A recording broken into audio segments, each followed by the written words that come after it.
राजू सन तेतरपोका की ओर से मिस्टर छोटेलाल की आवाज 2019 में रिकॉर्डिंग अलासा। सीना मेरे दिल जगे तोर नाम अनीता गोदा गोद वालो प्यार करो ना से ले दिल से चाहो ना से ले तोर नाम के दिले छपवालो।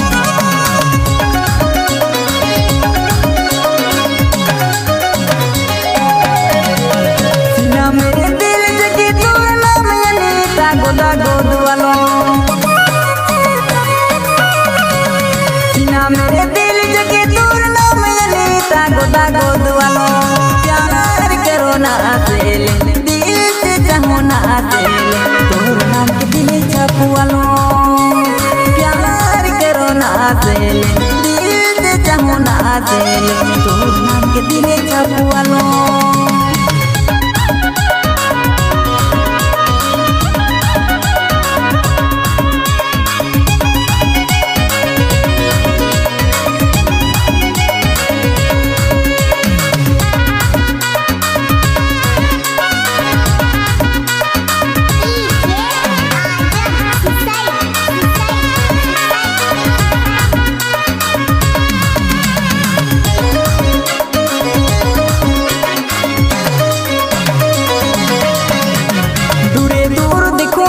तोर रूप दिखेला तोर रूप नजर मोर जिगर में झूलेला दूर दूर देखो न तो तोर रूप दिखेला तोर रूप नजर मोर जिगर में झूलेला। सीना मेरे दिल जगे तोर नाम अनीता गोदा गोद वालो प्यार करो ना से ले दिल से चाहो ना से ले तोर नाम के दिले छपवालो से ले दिल से चाहो ना से ले तोर नाम के दिले छपवालो।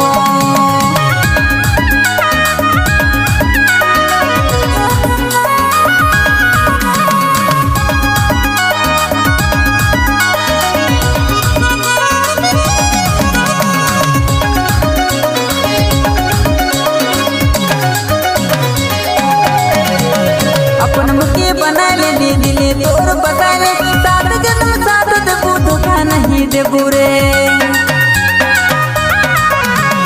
अपन मुके बना ले दिले तोर बता ले सात जन्म सात देबू धोखा नहीं देबू रे।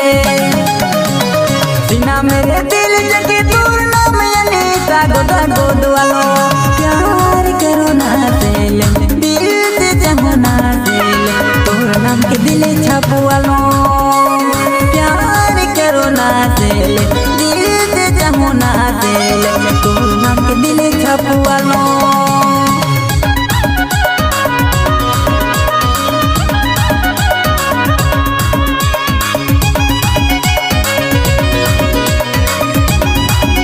सोनू हासमी रोडोगर प्रस्तुति।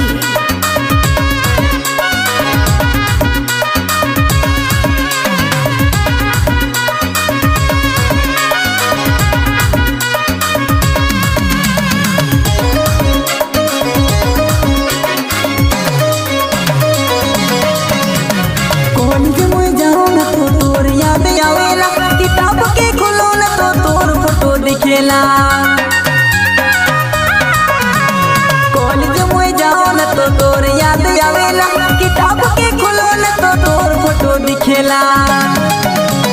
सीना मेरे दिल जगे तोर नाम अनीता गोदा गोद वालो प्यार करो ना से ले दिल से चाहो ना से ले तोर नाम के दिले छपवालो प्यार करो ना से ले दिल से चाहो ना से ले तोर नाम के दिले छपवालो।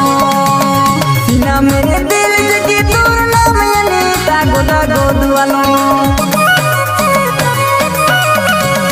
सीना मेरे दिल जगे दूर नाम अनीता गोदा गोदवालो प्यार करो ना असेले दिल से चाहो ना असेले तोर नाम के दिल छपवालो प्यार करो ना असेले दिल से चाहो ना असेले तोर नाम के दिल छपवालो